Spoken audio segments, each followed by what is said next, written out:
आदि सद्गुरु सर्वात्माओं के सद्गुरु सर्व सृष्टि के सद्गुरु सद्गुरु सुखराम जी महाराज ने धन्य हो धन्य हो धन्य हो।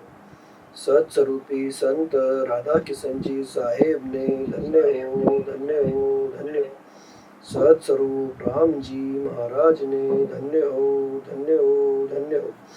अनंत कोटि सत्स्वरूपी संताने धन्य हो धन्य हो धन्य हो। राम सभा में राम राम महाराज। आज हम आदि सद्गुरु सुखराम जी महाराज साधा हमारे आनंद भया हो घर माही इस पद में किस तरह से ज्ञान फरमाते ही देखेंगे। इस पद में आदि सद्गुरु सुखराम जी महाराज सभी जगत के जो ज्ञानी ध्यानी नर नारी है उन सभी को समझाते हैं कि मेरे घट में मेरे रोम रोम में वह सत्स्वरूप साहेब परमात्मा राम जी प्राप्त हुआ और वह प्राप्त होने के कारण जैसे वह सत्स्वरूप साहेब परमात्मा राम जी रोम रोम में प्राप्त हुआ तो किस तरह से आनंद आ रहा है यह समझाने के लिए आदि सद्गुरु सुखराम जी महाराज एक किसान का दाखला देते हुए जगत को समझाते। जैसे हम जानते कि आदि सद्गुरु सुखराम जी महाराज 250-300 साल पहले हो गए। उन्होंने तब के जो दाखले थे तब के जो उदाहरण थे वही सामने रखते हुए ज्ञान फरमाया। तो इस पद में आदि सद्गुरु सुखराम जी महाराज एक किसान का दाखला देते हुए समझाते कि दाखले को किसान को जब फसल अच्छी आती, जब मेघ वर्षा अच्छी होती, जब बादल आते तो किस तरह से वो किसान को जो सातों प्रकार के जो अन्न है अनाज है वो भरपूर उसे मिलते तो वो किस तरह से आनंद उसको आता। आदि सद्गुरु सुखराम जी महाराज उसी तरह से समझाना चाहते हैं कि मेरे रोम रोम में वह सत्स्वरूप साहेब परमात्मा राम जी वो नयनचर वो कुदरत कला प्रकट हुई तो मुझे किस तरह से आनंद आ रहा है और मुझे किसी चीज की कमी मतलब जैसे घर में जब अनाज भरा हुआ रहता किसान के तो उसे कोई चिंता फिक्र नहीं रहती, वैसे ही महाराज कहते हैं मेरे रोम रोम में साहेब प्रकट हो गए अब मुझे चिंता फिक्र नहीं रही। किसकी नहीं रही? तो इस काल की नहीं रही, काल की। जैसे हम जानते हैं 3 लोक 14 भवन 3 ब्रह्म के 13 लोक उसके परे वो सत्स्वरूप साहेब परमात्मा राम जी का देश है। मतलब इस जीव को होनकाल से निकलकर सत्स्वरूप में चलना है तभी वह महादुख से निकलकर महासुखी बनेगा। देखिए हम जानते ना ये 2 पद है होनकाल और ये सत्स्वरूप। होनकाल में बाकी पद भी आते फिर इच्छा माया जीव ब्रह्म, फिर होनकाल पार और इच्छा माया से 3 लोक 14 भवन बने। अब हम 3 लोक 14 भवन में मृत्यु लोक में बैठे हुए हैं, हमको सदा के लिए महासुख चाहिए, हमको दुख मांगने पर भी नहीं चाहिए, फिर वो हमको कब मिलेगा? तो वह आदि सद्गुरु सुखराम जी महाराज समझाना चाहते हैं कि जब आपको रोम रोम में वो सत्स्वरूप साहेब परमात्मा राम जी प्रकट हो जाएगा, वह अखंडित ध्वनि वो कुदरत कला आप आपके घट में प्राप्त कर लोगे तब पक्का समझो, क्या समझो कि आपका काल का धोखा मिटा। महाराज ने फरमाया धुन लागी धोखा मिटा। वो अखंडित ध्वनि आपके घट में प्रकट हो गई, वो सत्स्वरूप साहेब परमात्मा राम जी वो कैसा है? वह अखंडित ध्वनि है, वह नेयंचर है जो 52 अक्षरों के परे है, वो कुदरत कला है। क्या है यह?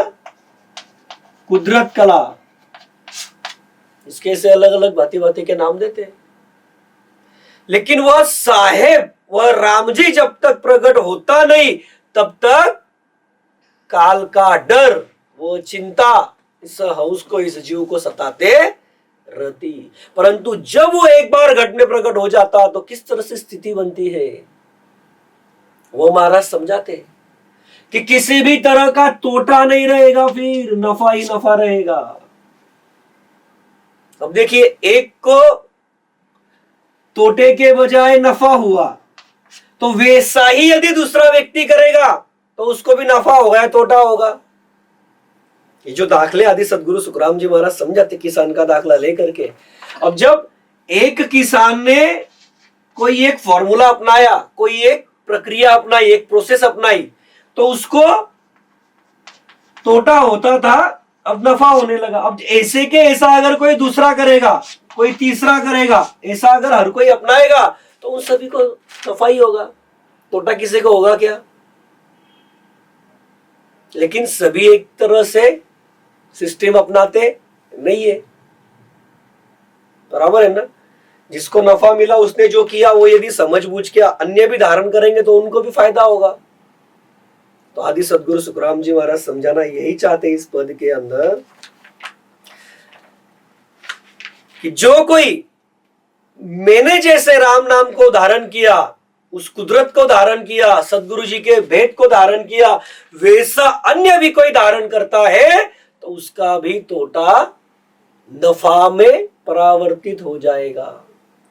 मतलब उसको जो कुछ हानि हुई है उस हानि के बजाय वो हानि भर के निकल जाएगी और उसको लाभ ही होगा। ऐसा यह सत्स्वरूप साहेब परमात्मा राम जी का नाम है, वो भेद है उसका। फिर आदि सदगुरु सुखराम जी महाराज फरमाते, एक दाखला भी देते आगे और अंतिम साखी में इस पद के कि जैसे भंडार रहते यहाँ पे द्रव्य के, अब उस द्रव्य के भंडार में से आप द्रव्य निकालते रहो निकालते रहो निकालते रहो, वो फूटता नहीं है। उसी तरह से आदि सदगुरु सुखराम जी महाराज कहते उस सत्स्वरूप साहेब परमात्मा राम जी से मेरी लिव लग गई है। अब मेरे रोम रोम में वो साहेब प्रगट है, राम जी प्रगट है, मेरा रोम रोम उस सत्स्वरूप साहेब परमात्मा राम जी को गा रहा है।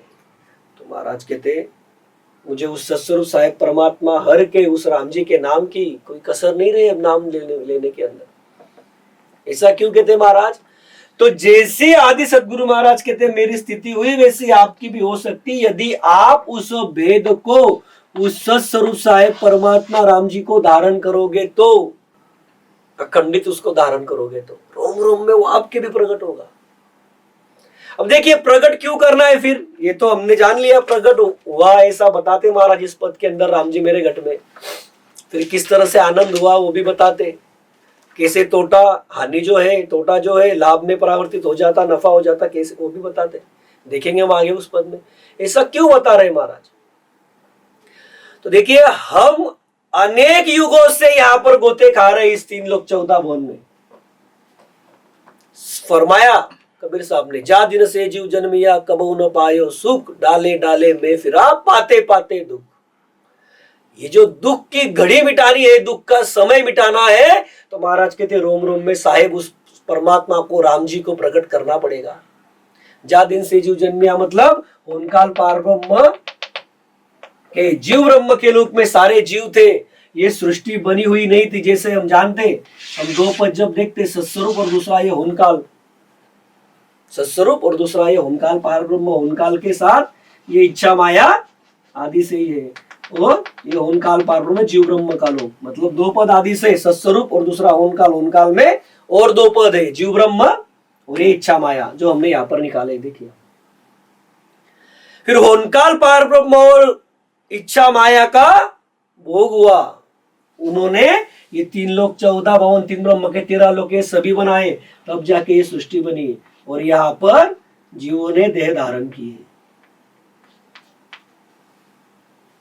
और जब इन जीवों ने त्रिगुणी माया के साथ, विषय विकार के साथ क्रिया की, यानी उनके कर्म हुए, त्रिगुणी माया के साथ विषय विकार रहित जब आप क्रिया करते हो उसे कर्म कहते हैं। तो इन जीवों के बने कर्म, और तब से लेके आज दिन तक, मतलब जब से कर्म इस जीव को लगे तब से लेके आज दिन तक ये यहां पर इस 3 लोक 14 भवन में गोते खा रहा है, होनकाल में ही अटका है। 3 लोक 14 भवन, ज्यादा में ज्यादा उसके परे 3 ब्रह्म के 13 लोक, होनकाल तक जीव पहुंचता, लेकिन फिर से लौट करके वापस 84 लाख योनि के फेरे में आके अटकता। मतलब क्या होता, ये जीव यहां पर गोते खा रहा है। कभी नरक में जाएगा, कभी पाताल में जाएगा, कभी स्वर्गादिक में जाएगा, कभी 84 लाख योनि में दुख भोगेगा, कभी देवता के कोई लोक में जाके विराजमान होगा। ये चल रहा है उसका, चल रहा है। कभी अगति में जाएगा। तो यह दुख जो है इस जीव के, इन्हें कहते महाराज महादुख। ये महादुख है। इस भवसागर में जीव अटका हुआ है, विषय विकारी वासनाओं के सागर में। इसमें जीव खपटे खा रहा है। खपटे खा रहा है मतलब दुख भुगत रहा है, सहे न जाने वाले। अभी हम कई बार अपने आंखों से देखते, इस धरती पर जो है कई जीव ऐसे मनुष्य तन में रहते, वो देख के लगता रहे यार क्या इसकी मतलब कैसे जी रहा है ये। अब उदाहरण के तौर पर बताता हूं, अभी खैर यहां पर विषय है नहीं, लेकिन एक उदाहरण देखिए दुख कैसे रहते।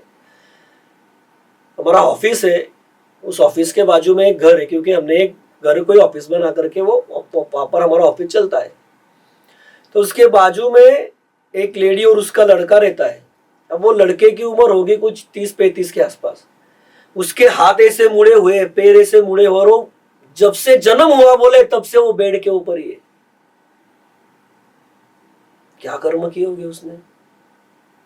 मतलब देखिए, आज हमको लग रहा है कि हमारी स्थिति अच्छी है, उठते बैठते चलते फिरते खाते पीते मौज मस्ती करते, लेकिन महाराज कहते तुम तुम्हारे हाथों से क्या कर्म कर रहे हो तुमको पता है नहीं। अरे ये तो हो गया मनुष्य तन का एक दाखला हमने देखा, किस किस को चलते नहीं आता, टेढ़ा मेढ़ा हो जाता, होता या नहीं। किसको हाथ नहीं रहते, किसको पैर नहीं रहते, किसको आंखें नहीं रहती, पिछले जन्म के कर्म थे। लेकिन अभी भी राम जी पुकारते नहीं। महाराज कहते ये हो गया मनुष्य तन में। आप 84 लाख इन्हें में देखो, आंखों से पानी आ जाता। ऐसी बुरी तरह से दुख भुगतते हुए दिखते कई कई जीव, रोंगटे खड़े हो जाते उनको देखा तो। एक कुत्ता देखा था पीछे, उसके पूरे शरीर के जो बाल है झड़ गए थे। उसके पीठ के ऊपर जैसे हमको जख्म हो जाती, जल जाता, तो वो कैसे सब अवयव वहां पे सब ऐसे गिचड़ मिचड़ हो जाता, पूरा लाल लाल लाल लाल एकदम, उसमें कीड़े पड़े हुए थे। देख के इतना बुरा लगा कि अरे इतने बुरे कर्म रहते जीव के, फिर भी राम जी की याद नहीं करते, मनुष्य तन में आते तब। और यही जो दुख, ऐसे कई सारे दुख है। महाराज कहते हैं गर्भ चेतावनी पढ़ो, आप रात को नींद नहीं आएगी आपको। गर्भ चेतावनी में आदि सदगुरु सुखराम जी महाराज जी ने 84 लाख योनि के दुख बताए हैं। फिर भी महाराज कहते हैं पूरे बताई नहीं गए मुझसे, जीने जीने तो बहुत ज्यादा है। गर्भवास के दुख तो हमको पता ही है, नरक के दुख तो पता ही है, लेकिन जो ये 84 लाख योनि में जीव रहता उसको भी कितने महाभयंकर दुख है। तो इन महादुखों से यदि निकलना है, आदि सदगुरु सुखराम जी महाराज कहते हैं, तो आपके रोम रोम में इस मनुष्य तन में राम जी प्राप्त होने ही चाहिए। हर एक का यही प्रयास होना चाहिए, हर एक का यही धर्म है। गुरु धर्म सभी का यही है, सभी ने करार इसी के लिए किया है। किसके लिए? कि रात और दिन है राम जी आपको गाऊंगा। हम सब जानते हो वो करार, उसमें नहीं जाएंगे हम ज्यादा, हम सब जानते हो वो करार क्या किया है हमने। तो आदि सदगुरु सुखराम जी महाराज कहते ऐसे सत्स्वरूप साहेब परमात्मा राम जी को जब याद रख के कोई स्मरण करता है तो उसकी स्थिति ऐसी बनती है, रोम रोम में उसके राम जी प्रकट होता है। और राम जी को पुकारने को, राम जी को गाने के लिए उसकी किसी भी तरह की कसर नहीं रहती है। क्यों नहीं रहती है?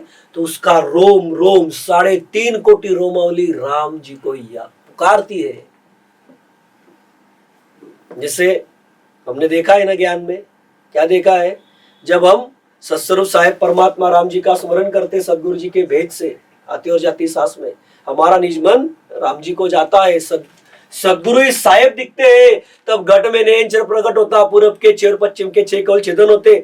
हम जैसे ही 10वें द्वार में पहुंचते हैं, रोम रोम में अखंडित ध्वनि लग जाती है। जैसे 10 द्वार में पहुंचते तभी लग जाती है।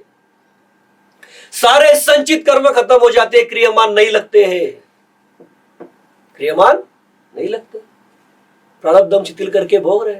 और जैसे 10 द्वार खुलता, घट के बार में अखंडित ध्वनि लग जाती है।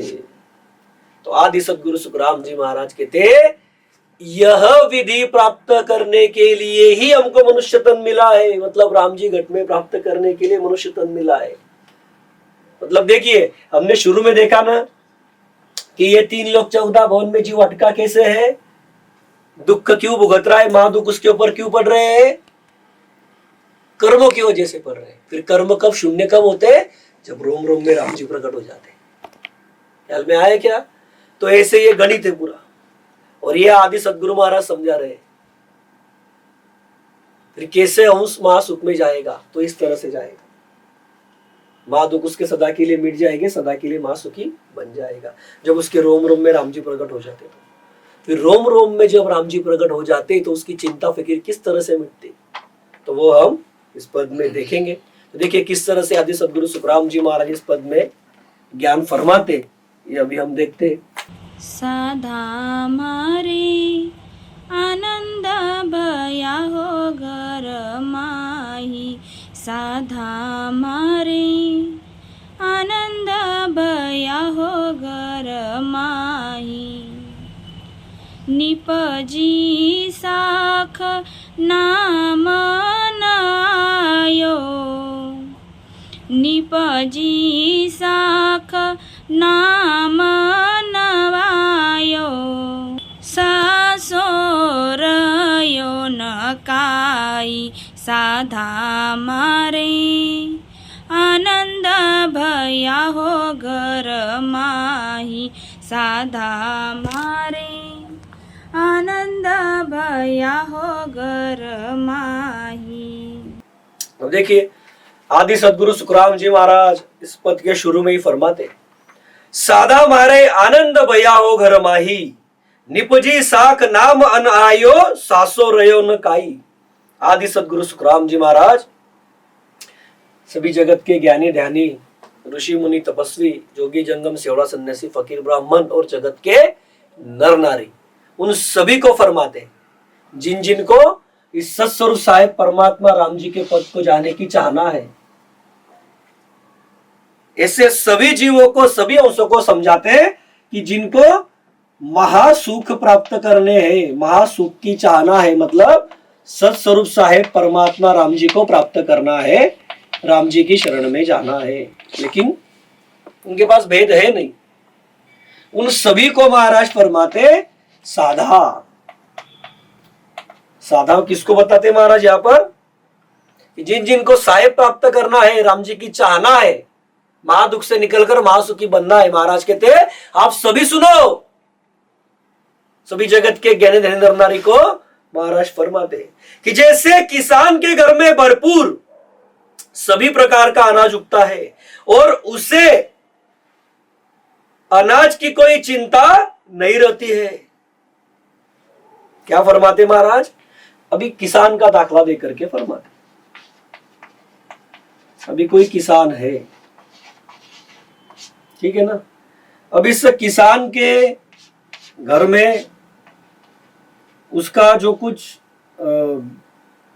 मानो खेत है, उसके खेती में उसको सभी प्रकार का अनाज बढ़िया आया, बढ़िया उगा, उसकी फसल अच्छी आई। तो महाराज कहते जैसे किसान के घर में भरपूर, भरपूर मतलब उसको जितनी जरूरत है उससे ज्यादा भरपूर उसको अनाज आया, सभी प्रकार का। सभी प्रकार का मतलब हम एक ही प्रकार का अनाज नहीं खाते, हम अलग अलग प्रकार के अनाज खाते। जैसे आगे दिया है महाराज ने 7 प्रकार के अनाज, तो सभी उसको अच्छे से आए, उसको फसल अच्छी आई। अब उसको सभी प्रकार का अनाज उसके घर में भरपूर आया।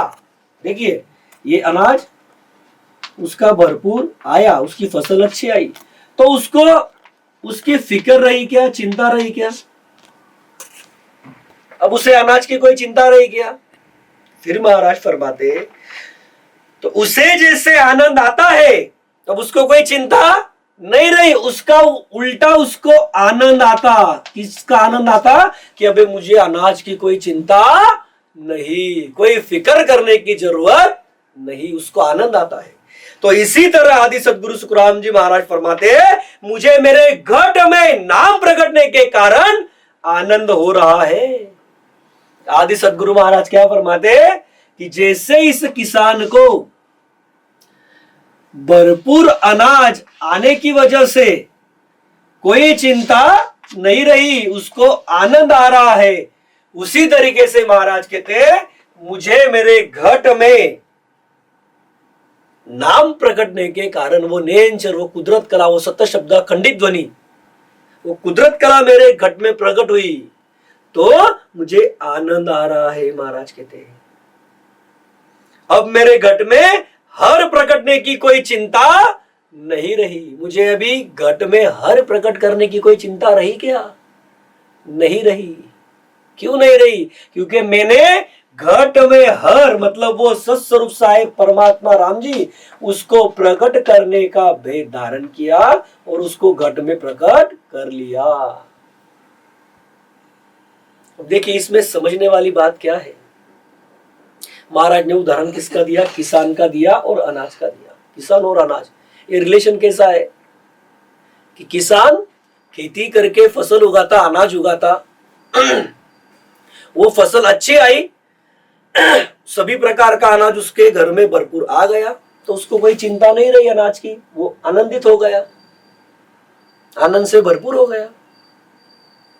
मतलब समझाना क्या चाहते हैं महाराज कि किसान है तो वो खेती करता, अनाज उगाता, बराबर।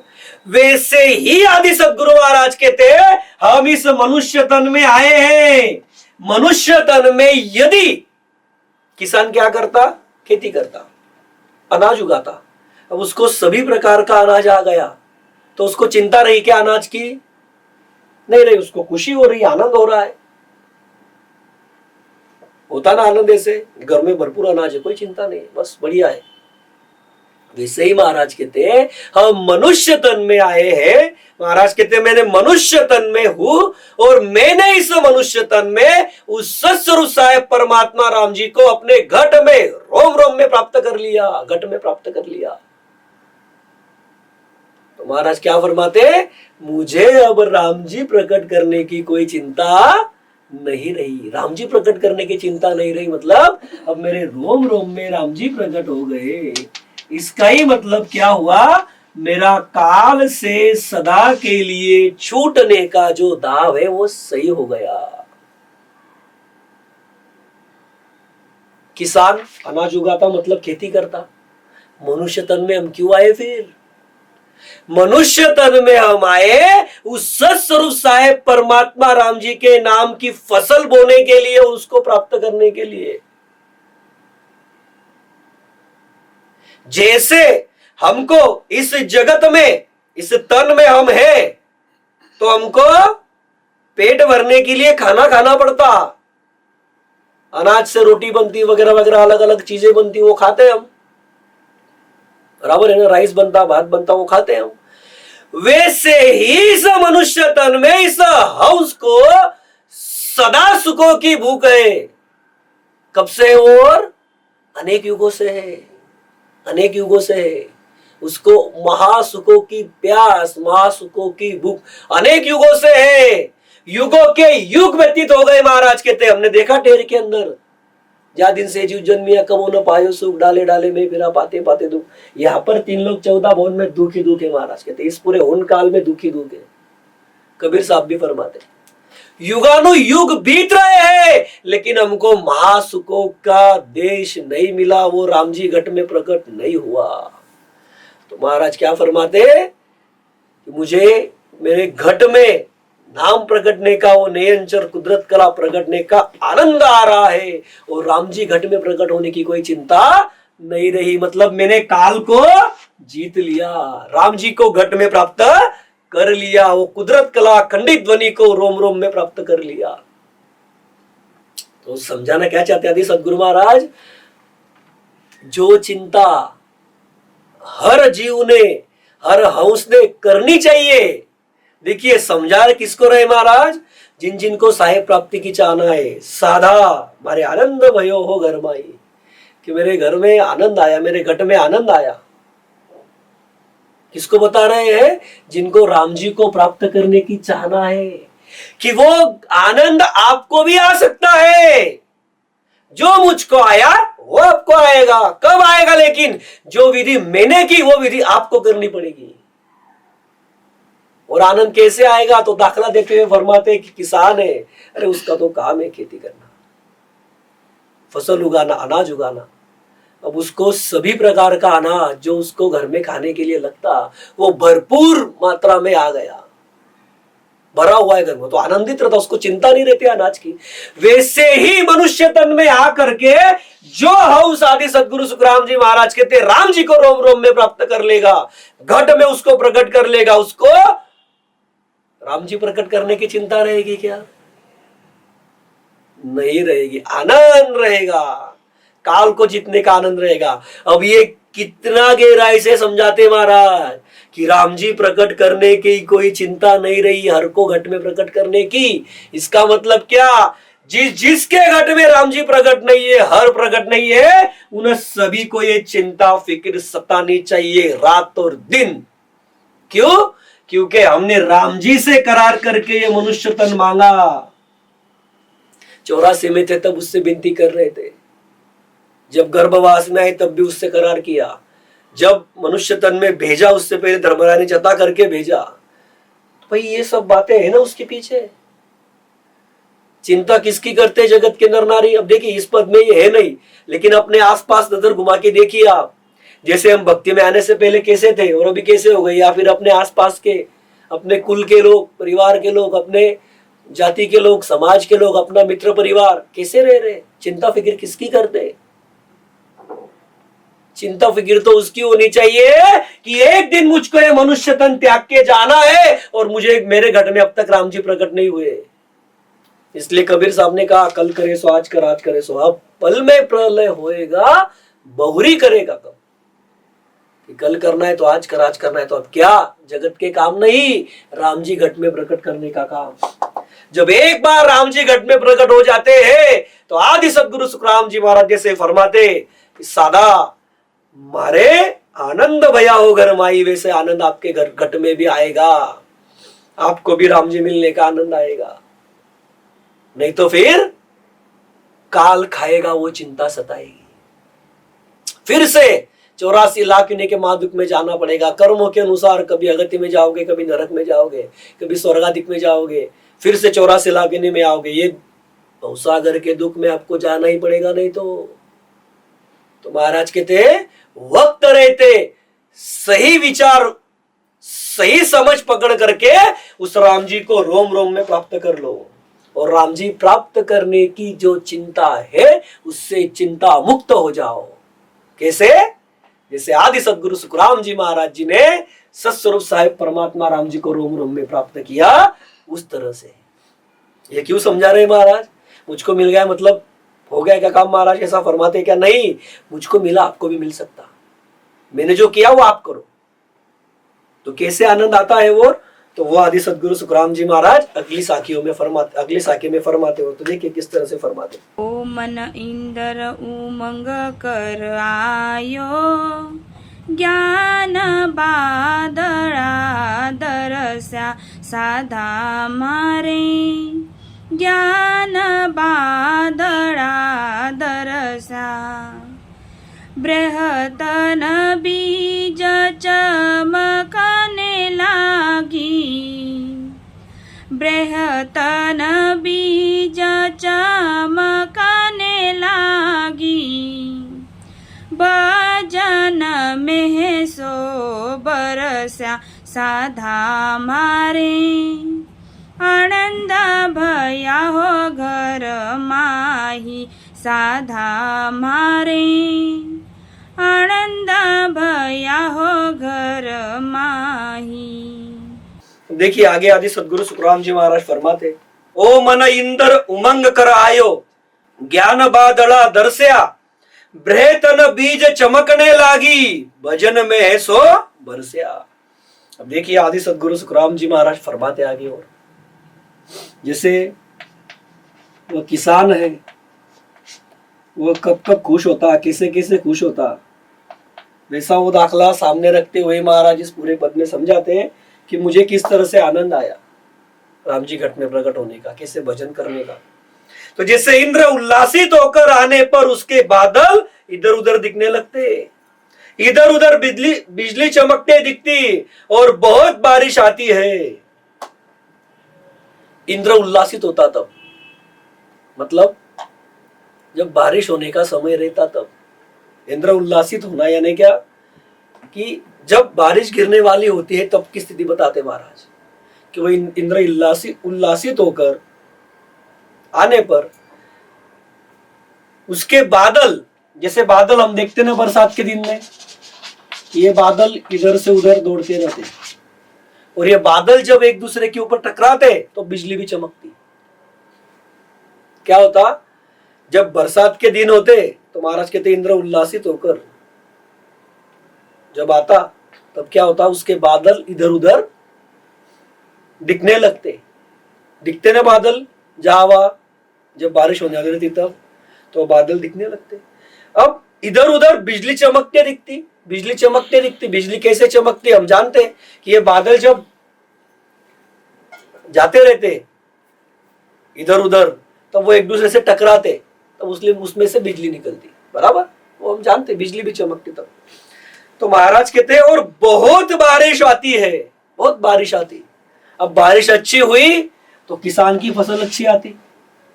देखिए, समझिए आप बात को, कितना बढ़िया बताते आदि सदगुरु महाराज रिलेशन इनका। पहले बताया किसान के घर में भरपूर अनाज आया सभी प्रकार का, तो वो आनंदित रहता, उसको चिंता नहीं रहती अनाज की। और वो आनंदित कैसे हुआ फिर, जब इंद्र उल्लासित होकर आने पर जब बादल इधर उधर दौड़ते, इधर उधर दिखते, बिजली भी चमकती दिखती इधर उधर फिर बहुत अच्छी बारिश होती। जो फरमाते महाराज बहुत बारिश आती, मतलब क्या, जितना जरूरत है वैसी बारिश आती बढ़िया, और फसल अच्छी उगती। फिर होता ना ऐसा, तो महाराज कहते बहुत बारिश आती। अब ऐसे ही आदि सदगुरु सुखराम जी महाराज कहते, जैसे ये दाखला बताया कि इंद्र उल्लासित होकर आता, बादल इधर उधर दिखने लगते, बिजली इधर उधर चमकते हुए दिखती, ये सब होता, फिर बारिश बहुत जोर से आती, बहुत बढ़िया लगता। फिर तो महाराज कहते ऐसे ही मेरे मन में इंद्र के समान हर के लिए उमंग आई है। जैसे ये इंद्र उल्लासित होकर आने पर जैसे बादल आते, वैसे ही इस इंद्र के समान क्या हुआ मेरे निजमन में, क्या हुआ, उसके उर में निजमन में क्या हुआ, हर के लिए उमंग आई। मतलब उस सत्स्वरूप साहेब परमात्मा राम जी के लिए उमंग आई, मतलब आनंद आया, प्रेम आया, प्रीति आई। अब जब उस हर के लिए हम उसके उर से प्रीति आती है, प्रेम आता है, तो उसको राम जी मिलते या नहीं मिलते। हमने देखा है कि ये प्रेम भक्ति है। उस हर के लिए, सत्स्वरूप के लिए क्या आती, उमंग आती, मतलब आनंद आता, प्रेम प्रीति आती। सदगुरु साहिब दिखते, स्थिति बनती उस उसकी। तब महाराज कहते इंद्र के समान हर के लिए मेरे निज मन में उमंग आई। इधर उधर ज्ञान बादल आए, ज्ञान के बादल आए। जैसे बरसात का, आप सामने लाओ पिक्चर अपने आंखों के सामने, हमने कई बार देखी है बरसात। तो जैसे वर्षा से पहले बादल आते, बरसात से पहले, तो महाराज कहते ज्ञान बादल आई, उमंग आई मुझको पहले, तो प्रेम प्रीति आई। ज्ञान बादल मतलब ज्ञान मुझको मिला, कौन सा, वह सत ज्ञान विज्ञान, सत वैराग्य विज्ञान मिला। ज्ञान के बादल आए, मतलब ज्ञान मेरे अंदर उतरा, बराबर, ज्ञान अंदर उतरा ना। फिर महाराज फरमाते विरह की बिजली चमकी, फिर मुझे विरह आया, किससे, उस राम जी से। कैसा विरह आया, तो जैसे हम जानते उनकाल पार ब्रह्म के, जीव ब्रह्म के लोक में जब जीव था तब उसे उस सत्स्वरूप का ब्रह्म ज्ञान था, वो राम जी से सत्स्वरूप से जुड़ा हुआ था। लेकिन जब यहाँ पर उसने देह धारण किया और विषय विकारों के साथ, त्रिगुणी माया के साथ क्रिया की और वो राम जी को भूला, तब से लेके आज दिन तक वो राम जी से बिछड़ा हुआ है। तो वो विरह की बिजली चमकी, राम जी से विरह आया। ये राम जी, मैं आपसे कितने युगों से बिछड़ा था, ये विरह की बिजली चमकी। जैसे बादल आते तब बरसात होने से पहले और बरसात होते हुए भी जैसे बिजली चमकती ना, कैसे दिखती हो आकाश में। भले ही घर में अंधेरा रहो, लाइट चली गई रहती कई बार, लेकिन वो बिजली चमके तो झट से उजाला आता, तो समझता बिजली चमक रही है। कई बार हम देखते भी और कई बार समझता भी। तो महाराज कहते हैं विरह की बिजली चमक रही है और जैसे फिर धुआंधार बारिश होती, महाराज फरमाते वैसे धुआंधार भजन की वर्षा हो रही है मेरी। देखिए स्थिति कैसे बताते आदि सदगुरु महाराज, कि जैसे बताया ना कि सादा मारे आनंद भया हो घर माई, कि मेरे घर में मेरे घट में आनंद आ रहा है। क्यों आ रहा है आनंद? तो महाराज कहते जैसे इंद्र के समान हर के लिए मेरे हंस में उमंग आई, मेरे दिल में उमंग आई हंस के लिए। फिर महाराज कहते ज्ञान के बादल आए, विरह की बिजली चमक रही है, और धुआंधार जैसे बारिश होती वैसे धुआंधार भजन चल रहा है, धुआंधार भजन चल रहा है, मतलब उस राम जी का स्मरण चल रहा है। तो ऐसी जब स्थिति हो रही है तो उस हंस को, जिसको ये स्थिति अनुभव में आ रही है, उसको आनंद ही आएगा, आनंद ही आएगा। और वही आदि सदगुरु सुखराम जी महाराज फरमाते कि मेरे मुझको आनंद आ रहा है, सदा हमारे आनंद भया हो घर माई। महाराज कहते मेरे घट में आनंद आ रहा है, घट में आनंद आ रहा है। क्यों आ रहा है? तो ये स्थिति मेरी बन रही है। देखिए समझिए आप बात को, जब ऐसे इंद्र उल्लासित होकर आता, मतलब जब बादल आते, बरसात होने वाली रहती, जब बादल दिखते, बिजली चमकती और धुआंधार बारिश होती, तब किसान को आनंद आता कि नहीं आता? क्यों? भाई उसकी फसल उसके ऊपर ही डिपेंड है, अनाज उसका तभी आने वाला है, और अनाज उसके घर में भरपूर आया तो ही उसकी चिंता मिटने वाली है। तो वैसे ही आदि सदगुरु सुखराम जी महाराज कहते हैं उस सत्स्वरूप साहेब परमात्मा राम जी के प्रति आपका भाव आना चाहिए। उमंग आई ना, प्रेम प्रीति आई ना, उमंग आई मतलब वो भाव आया, प्रेम प्रीति आई। कब आई? जब ज्ञान मिला तब आई। अब ज्ञान मिला, बराबर है क्या नहीं? विरह की बिजली चमकी, मतलब विरह भी आया राम जी से ज्ञान मिलने के पश्चात। तब आदि सदगुरु सुखराम जी महाराज कहते भजन की धुआंधार वर्षा लगी, मतलब तब यह उस धुआंधार भजन करने लगा। देखिए कितना बढ़िया आदि सदगुरु सुखराम जी महाराज सहज भाषा में समझाते हैं। यानी क्या करना है? उस राम जी से प्रेम प्रीति करनी है, राम जी के प्रति, उस सत्स्वरूप साहेब परमात्मा राम जी के प्रति भाव रखना। सदगुरु के द्वारा ही, सदगुरु ही साहेब दिखते तब ये भाव बनता, मतलब सदगुरु जी से, राम जी से निज मन लगता। बराबर है ना? ज्ञान मिला, ज्ञान मिलने के बाद विश्वास आता, ज्ञान मिलने के बाद वो भाव बनता, भाव बनने के बाद विश्वास आता, विश्वास प्रेम प्रीति में परावर्तित होता। वही स्थिति समझा रहे महाराज।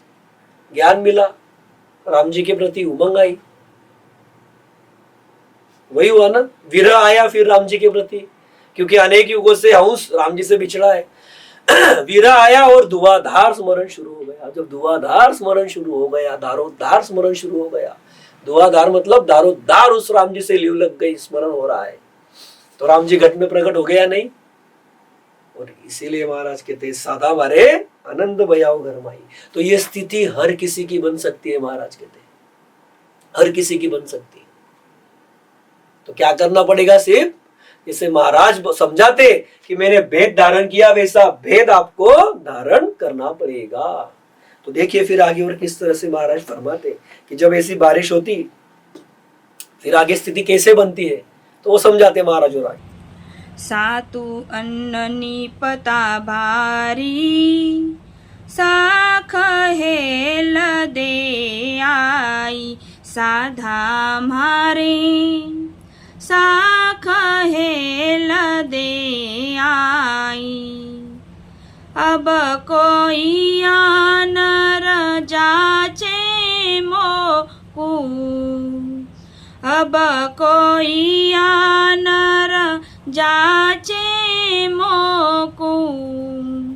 गाड़ा बरदू भाई साधा मारी, आनंद भया हो घर माही साधा मारी, आनंद भया हो घर माही। कि सातु अन्न निपता भारी साक हेल दे आई, अब कोई आणर जाचे मोकू गाड़ा भर दू भाई। आदि सदगुरु सुखराम जी महाराज फरमाते हैं आगे, जैसे पिछले साखी में हमने देखा कि बहुत अच्छी बारिश हुई, बराबर। जब ऐसी अच्छी बारिश होती है तो फसल लहरा लहरा कर पकती, मतलब उगती है, खेतों में फसल बहुत बढ़िया आती है जब अच्छी बारिश होती है। तब तो पिछले साखी में हमने देखी वैसी बारिश अगर हुई तो फसल कैसी आती, जिसने जिसने बोया होगा उसको। तब घर में जरूरत वाले सातों अनाज भरपूर उगते। तो घर में जरूरत जो रहती किसान के, तो उसके घर में जो अनाज लगता, सातों प्रकार का मतलब जो जो अनाज उसके घर में चाहिए वो सभी अनाज उसको पका। सातों प्रकार का मतलब जो जो उसके घर में अनाज चाहिए वो सभी, वो अच्छे से पका, भरपूर होगा। तो ऐसे किसान को कोई मांगने जाता है, अभी उसके घर में बहुत सारा अनाज है, बराबर। बहुत सारा मतलब उसको फसल अच्छी आई ना, उसने बुआई करके रखी थी बारिश से पहले, बारिश भी अच्छी हो गई तो फसल लेरा लेरा कर उगी, मतलब लेरा लेरा कर अच्छी आई फसल। सातों प्रकार के अनाज मतलब घर में जो जो अनाज लगता वो सब उसके घर में भरपूर है। कैसे है? भरपूर है। वो तो आनंदित है, हमने देखा पहले साखी में भी, टेर में भी देखा कि वो आनंदित है, भरपूर अनाज आ गया। तो महाराज कहते जब कोई आनर जाचे मोकू, मतलब अभी कोई ऐसे किसान को मांगने जाता है तो उससे वह किसान गाड़ा भर भर के देता है। अब जिसके घर में भरपूर अनाज आया और उसे कोई मांगने के लिए गया तो वो उसको कैसे देता? गाड़ा भर के, गाड़ा भर भर के देता। मतलब क्या? लेके जाओ भाई, मुझको भरपूर है, लेके जाओ। ऐसे ही आदि सदगुरु सुखराम जी महाराज कहते मेरे रोम रोम में राम जी प्रगटे हैं। मतलब कैसे? जैसे पिछले साखी में फरमाया कि राम जी के प्रति ज्ञान सुना, राम जी का ज्ञान सुना, राम जी के प्रति उमंग मतलब प्रेम भाव प्रीति आई, राम जी का स्मरण, राम जी के प्रति विरह करके राम जी का स्मरण दारोदार हुआ, उसका भजन दारोदार हुआ। तो वो राम जी कैसे हुआ? घट में रोम रोम में प्रकट हुआ। रोम रोम में प्रकट हुआ ना राम जी है। कैसे? जैसे इस किसान की फसल बहुत बढ़िया आई, हर एक प्रकार का अनाज उसको पका, मतलब घर में जो जरूरत वाला है वो सब उसको मिला, फसल उगी उसकी बहुत अच्छी आई, उसने फसल काट के घर में लाई, फिर उसके पास कोई मांगने के लिए जाता है तो उसको देता है कि नहीं देता है? वैसे ही आदि सदगुरु महाराज कहते वह सत्स्वरूप साहेब परमात्मा राम जी मेरे रोम रोम में प्रकट हो गए हैं। फिर महाराज कहते जैसे मेरे रोम रोम में राम जी प्रकट हुए हैं, मैंने उनका स्मरण किया, जो पिछले साखी में हमने देखा कि वैसा यदि उस राम जी से कोई लीव लगाता है, उससे प्रेम प्रीति करता है, तो उसके घट में वो राम जी प्रकट नहीं होंगे क्या?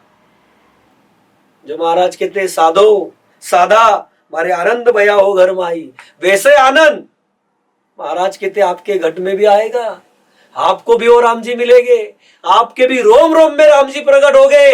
लेकिन आपको जैसे मैंने वो विधि की वैसे विधि आपको करनी पड़ेगी। बराबर है क्या नहीं? जैसे रोम रोम में राम जी प्रकट हुए कि नहीं हुए? महाराज कहते मेरे रोम रोम में राम जी प्रकट हुए। मैंने कैसे स्मरण किया तो देखा हमने एक साखी पहले, पिछले साखी में। तो वैसा यदि उस राम जी से कोई लीव लगाता है, मतलब ही क्या? शील साथ संतोष ज्ञान के चौकट में कोई रहता है, उस राम जी से परमात्मा से प्रेम प्रीति करता है, उसको विरह आता है राम जी के प्रति, और वो धारोधार उसका स्मरण करता है या फिर उसको निजमन दे देता। दो स्थिति रहती भजन की, एक सदगुरु साहेब दिखना मतलब राम जी को निजमन चले गया, और यदि वो स्थिति नहीं बनी तो धारोधार स्मरण करना है। तो वो स्थिति बनने के लिए आपको जुड़ना तो पड़ेगा ना राम जी से, विश्वास रखना पड़ेगा, प्रेम प्रीति करनी, वो अपने आप होता है लेकिन आपको वो करना पड़ेगा। ये स्थिति अपने आप बनती है उसकी, लेकिन वैसा जुड़ना भी तो पड़ेगा ना राम जी से। तो वही आदि सदगुरु सुखराम जी महाराज समझा रहे हैं कि जैसे ये किसान के पास कोई अनाज मांगने के लिए तो गाड़ा भर भर के देता है, तो आदि सदगुरु सुखराम जी महाराज कहते वो राम जी की भक्ति यदि आप करते हो तो वो आपके रोम रोम में भी प्रकट होगा भरपूर, मतलब पूरे 3.5 कोटि रोमावली में प्रकट हो जाता ना वो, फिर और क्या जरूरत रही। आपकी भक्ति हो गई, आप महादुख से निकल करके महासुखी बन गए, 100 नहीं 101% बन गए। फिर महाराज कहते आप करके तो देखो। देखिए समझ में आ रहा है क्या क्या समझाना चाहते हरि सदगुरु महाराज, कि आप करके देखोगे, करोगे तो जैसे मुझको रोम रोम में मिले वैसे आपको भी रोम रोम में मिलेंगे। ये तो एक दाखला दिया महाराज ने किसान का, उसके घर में फसल आने का। लेकिन भाव क्या आदि सदगुरु महाराज का यहाँ पर, कि रोम रोम में राम जी प्रकट होते, इस मनुष्य तन में ही होते, अन्य तन में होते क्या? ये देखा है हमने ज्ञान में कई बार। मनुष्य तन छोड़ करके 3 लोक 14 भवन 3 ब्रह्म के 13 लोक के कोई भी तन में राम जी प्रकट होते नहीं। ये सब हमको पता है, इसलिए हम ज्यादा उसमें नहीं गए। मनुष्य तन में राम जी प्रकट होते, फिर मनुष्य तन में प्रकट होते ना, तो इस मनुष्य तन में सब लाभ वाली बातें करना चाहिए। आज दिन तक जो हानि हुई वो भी भर के निकल जाती है। महाराज कहते वो कैसे निकलती, तो वो अगली साखी में आदि सदगुरु सुखराम जी महाराज फरमाते। तो सभी ने ख्याल देके सुनना है। मेरा तो तोटा सब ही भागा और सब ही का भाजे साधा मारी और सब ही का भाजे। जे कोई आन संभावे सिवरण तीन लोक सिर गाजे साधा मारी आनंद भया हो घर माही साधा मारे आनंद भया हो घर माही। आदि सदगुरु सुखराम जी महाराज फरमाते हैं, मेरा तो तोटा सब ही भागा और सब ही का भाजे। जे कोई आन संभावे शिवरण तीन लोक सिर गाजे। किस तरह से फरमाते देखिए, कि मेरा तो सभी नुकसान समाप्त हो गया और भी सभी का भी हानि लाभ में परावर्तित हो जाएगी। देखिए किस तरह से फरमाते महाराज कि मेरा तो तोटा सब ही भागा। अब देखिए महाराज यहाँ पर हंस भाव से फरमा रहे हैं। आदि सदगुरु सुखराम जी महाराज तो आनंद पद से सत्स्वरूप से आए थे, हंसों को जीवों को तारने के लिए, हमारे जैसे सभी। अब महाराज ये हंस भाव से फरमाते हैं कि मेरा तोटा सभी चला गया। तोटा चला गया मतलब मैंने अब तक जो कुछ सभी किया था,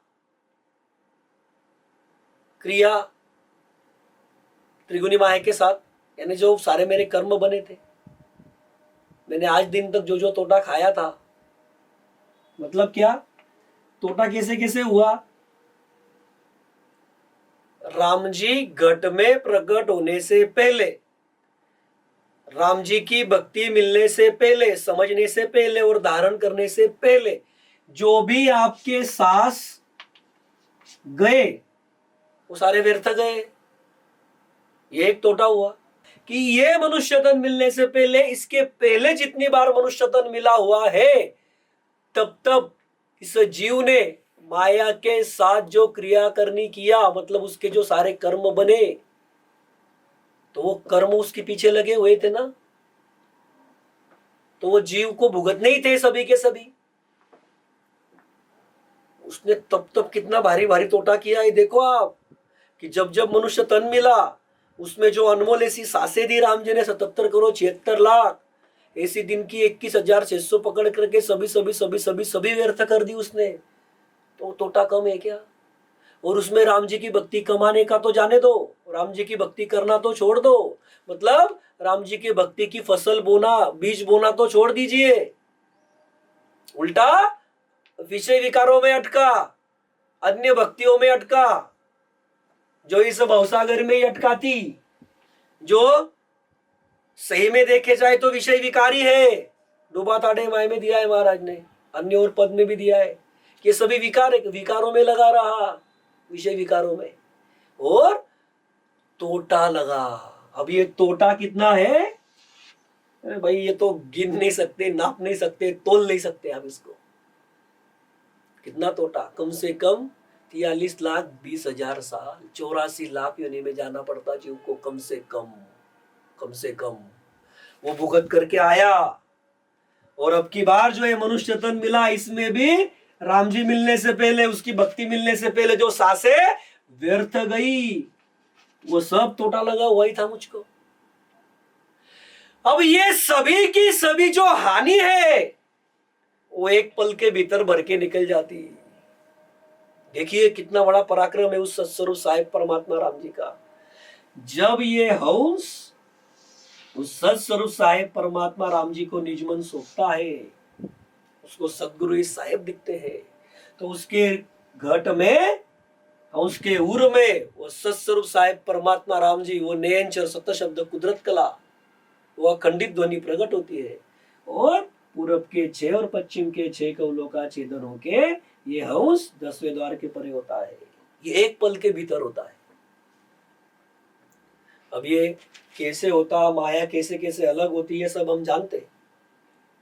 नाभि में पांचों आत्मा, त्रिकुटी में मन, जैसे हम 10वें द्वार में पहुंचता वैसे उसके रोम रोम में ये शब्द प्रकट हो जाता है, र करके चलता है वो इस घट में, रोम रोम में। ये घट में रोम रोम में प्रकट होते ही 10वें द्वार में पहुंचा। 10वें द्वार अभी तक खुला नहीं है, 10वें द्वार में उस पहुंचा तभी रोम रोम में अखंडित ध्वनि लग जाती है। संचित कर्म खत्म हो गए, क्रियमान नहीं लगते, प्रारब्ध शिथिल करके भोग लोगे, जैसा निजमन डालोगे भक्ति में वैसे कर्म तो चले गए। 10वें द्वार खुला, घट के बाहर भी अखंडित ध्वनि लग गई। तो किस चीज का तोटा रहा इसको, कैसी हानि रही अब जीव के साथ? कुछ नहीं, अभी इस जीव के साथ, इस हंस के साथ लाभ ही लाभ है। ऐसा लाभ है कि जो लाभ उसका कोई मिटाने से नहीं मिटता। मिटेगा क्या ये लाभ? गिने नहीं जाता, तोले नहीं जाता, नापे नहीं जाता, क्योंकि राम जी मिले उसको, राम जी मिले, परमात्मा मिले। तो ऐसा आदि सदगुरु महाराज उस भाव से फरमाते कि मेरा तो सभी नुकसान समाप्त हो गए, ऐसे समाप्त हो गया नुकसान, ऐसे हानि सभी चली गई, ऐसा तोटा सभी मिट गया। महाराज कहते जैसा मेरा मिटा, महाराज फरमाते हैं उस भाव से, जैसा मेरा तोटा चला गया, हानि चली गई, लाभ ही लाभ है मुझको अब। वैसे यदि कोई उस सत्स्वरूप साहिब परमात्मा राम जी को धारण करेगा, महाराज कहते मैं जो भेद बताता वो भेद धारण करेगा, राम जी का बनेगा, उस कुदरत कला को, अखंडित ध्वनि को, सत शब्द को, उस निज पद को घट में प्रकट करेगा, तो उसका भी जो, उसकी जो सभी हानि है वो लाभ में परावर्तित हो जाएगी। किस तरह से? इस तरह से जैसा अभी हमने देखा, थोड़ा सारांश रूप में देखा है। तो वैसे एक का हुआ दूसरे का नहीं होगा क्या? जब 100 का हो रहा है तो हजारों का नहीं होगा क्या? हजारों का हो रहा तो लाखों का नहीं होगा? लाखों का होता तो करोड़ों का, करोड़ों का तो अनंत का होगा, सभी का होगा। महाराज कहते अगर आप उस सत्स्वरूप साहिब परमात्मा राम जी के बनोगे तो इस पद से निकलना है तो उस पद को धारण करना पड़ेगा, होन काल से निकलना है तो सत्स्वरूप को धारण करना पड़ेगा, महादुख से निकलना है तो महासुख का पद धारण करना पड़ेगा, तभी महासुखी बनोगे ना। तो महाराज कहते ये हानि जो है लाभ में परावर्तित हो जाती है। किस तरह से? इस तरह से। और कितना सहज होता, अरे कुछ करने की जरूरत नहीं, सज जप तप व्रत उपवास होम यज्ञ एकादशी अष्टांग योग सांख्य योग क्या क्या है, बहुत बहुत है, कुछ मत करो। कबीर साहब फरमाते कर से माला ना जपू, मुख से कहू न राम, अरे मेरा सुमिरन हरि करे मैं पाऊं विश्राम। ये स्थिति फरमाते महाराज, ऐसी स्थिति होती है करके। माला जपने की जरूरत है क्या? हाथों से लिए 108 मणि की माला, फिर आते रहे।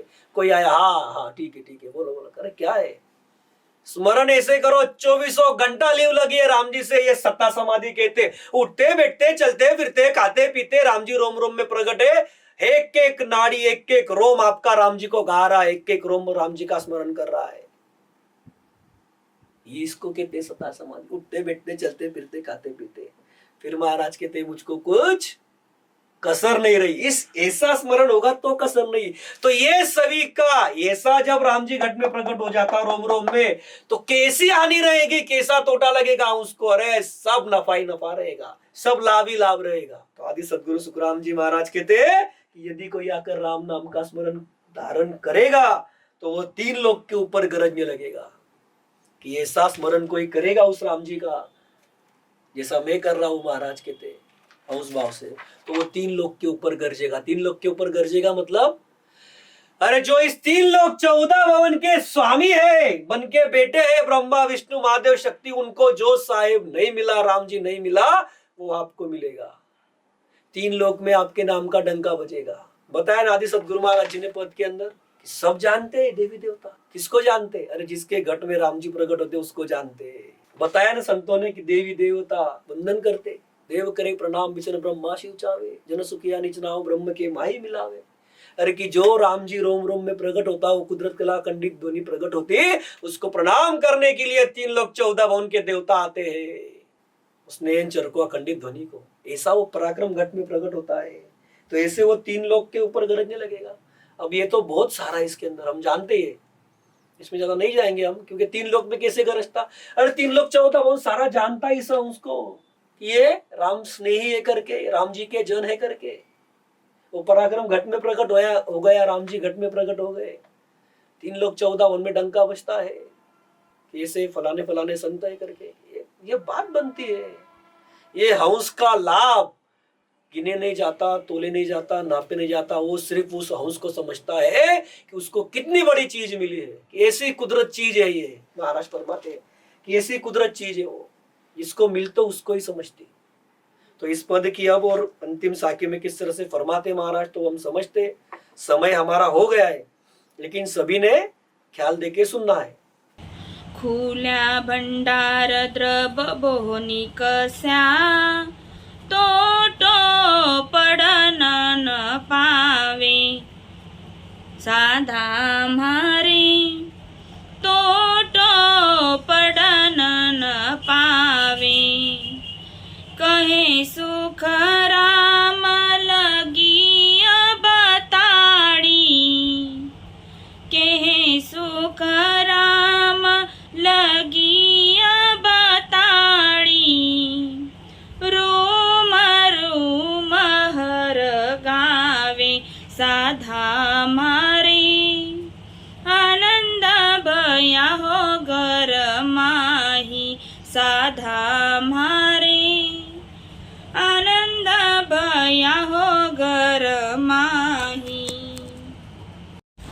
निपजी साख नाम नायो, निपजी साख नाम नायो, सासो रह्यो न काई, साधा मारे आनंद भया हो घर माही, साधा मारे आनंद भया हो घर माही।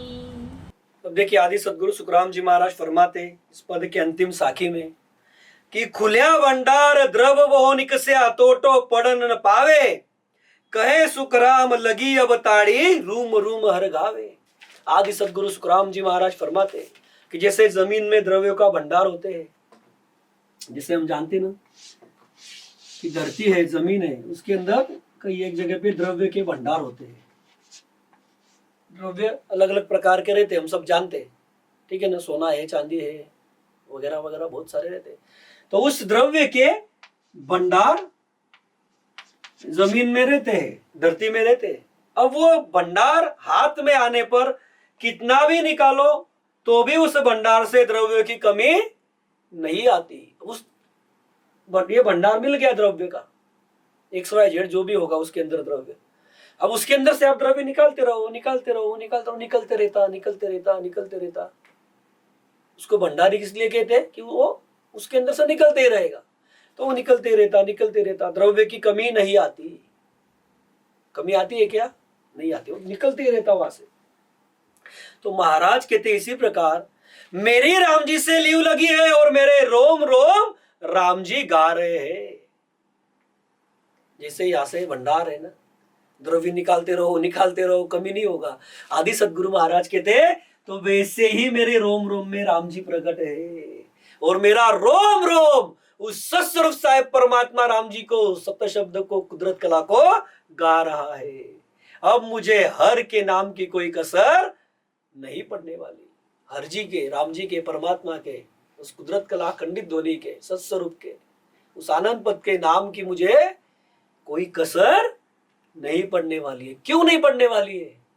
तो इस भंडार से जैसे द्रव्य निकालते रहते वैसे मेरे रोम रोम राम जी को गा रहे। कैसे गा रहे हो? जैसा हमने पिछले साखी में देखा, 24 घंटा चल रहा है, वो उठते बैठते चलते फिरते खाते पीते आप सो गए तो भी रोम रोम उस सत्स्वरूप साहेब परमात्मा राम जी को गा रहे हैं। इसे कहते सता समाधि, जो हमने ज्ञान में देखा है कई बार। तो ऐसी स्थिति आदि सदगुरु सुखराम जी महाराज कहते हंस भाव से फरमाते कि मेरी बनी है। तो ऐसी स्थिति यदि और कोई प्राप्त करना चाहेगा तो उसको सहज में होगी। जैसे मुझे सहज में और राम जी रोम रोम में प्रकट हुआ, मेरा रोम रोम उस राम जी को गा रहा है, वैसे आपका भी गाएगा। क्या करना पड़ेगा? जैसा मैंने राम जी को धारण किया वैसा आपको धारण करना पड़ेगा। बस इतना ही तो है। और इसीलिए तो आदि सदगुरु सुखराम जी महाराज समझा रहे कि मुझे राम जी का नाम लेने की कोई कसर नहीं रही। अब बाहर हम देखते अलग अलग ज्ञानी ध्यानी ऋषि मुनि तपस्वी जोगी जंगम सेवड़ा सन्यासी फकीर ब्राह्मण जगत के नर नारी राम जी को गाने की कोशिश कर रहे। उनसे वो गाए जा रहा है क्या? उसकी महिमा कर रहे अलग अलग जगह पर अलग अलग प्रकार से, लेकिन वो राम जी उनके घर में प्रकट हुए हैं क्या? नहीं हुए। तो उन सभी को आदि सदगुरु सुखराम जी महाराज कहते कि साधा जिस जिसको राम जी चाहिए, जिस जिसको परमात्मा चाहिए, जिस जिसको वो अखंडित ध्वनि कुदरत कला घट में प्रकट करनी है, सदा के लिए महादुख से निकलकर महासुखी बनना है, तो आदि सदगुरु सुखराम जी महाराज कहते जैसे मैंने विधि धारण किया राम जी को प्रकट करने की, वैसे विधि आपको धारण करनी पड़ेगी। इतना वो सहज है। और फिर तब क्या होगा? मारे आनंद भयाओ घर माई, साधा मारे आनंद भयाओ घर माई। जैसे मेरे घट में आनंद आया वैसे आपके घट में भी 100 नहीं 101 नहीं 1000 का आनंद आएगा। सिर्फ आपको विधि धारण करनी पड़ेगी। तो ऐसे इस पद में आदि सदगुरु सुखराम जी महाराज समझाते हैं। हमने वो समझाने की कोशिश की। हम आशा करते कि आपको समझा होगा। सत्संग का समय थोड़ा 5 मिनट ऊपर हो गया। अभी हम सत्संग को विराम देते। बोलिए आदि सदगुरु सर्वात्माओं के सदगुरु सर्व सृष्टि के सदगुरु सदगुरु सुखराम जी महाराज ने धन्य हो धन्य हो धन्य हो। राम सभा में राम राम महाराज।